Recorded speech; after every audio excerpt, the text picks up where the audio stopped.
အားလုံးမင်္ဂလာပါခုကျွန်တော်တို့ဒါတယောက်လောက်ခိုင်းတာလို့ပါကျွန်တော်တငယ်ချင်းလောက်ခိုင်းတာလို့ပါကျွန်တော်တငယ်ချင်းဟင်းနေတာလောက်ခိုင်းတာလို့ပါဟန်ဒီလေးပေါ့ဒါကျွန်တော်တို့ကိုကြိုက်တာကိုလောက်ပေါ့ကျွန်တော်တို့ဆိုလို့မနော်စီနေစကင်ကိုလောက်လိုက်တယ်အမှတဘောတူချက်ကိုနှိပ်လာပါအဲ့တဘောတူချက်နှိပ်ပြီးတော့အမှကျေးဇူးပြုပြီးခဏဆောင်ပါဆိုတဲ့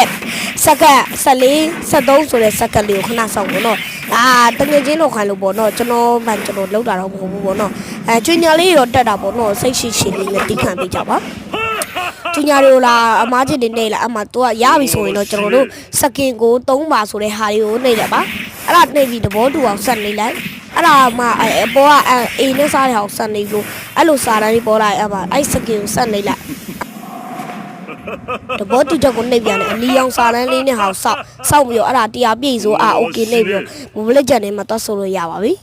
အဲ့ဒါကတော့တခြားဟာတွေရောအဲ့လိုမျိုးလုပ်ပါဘိုင်ဘိုင်ဒါကျွန်တော်လုပ်တာမဟုတ်တော့တမျိုးမထင်ပါနဲ့ဘိုင်ဘိုင်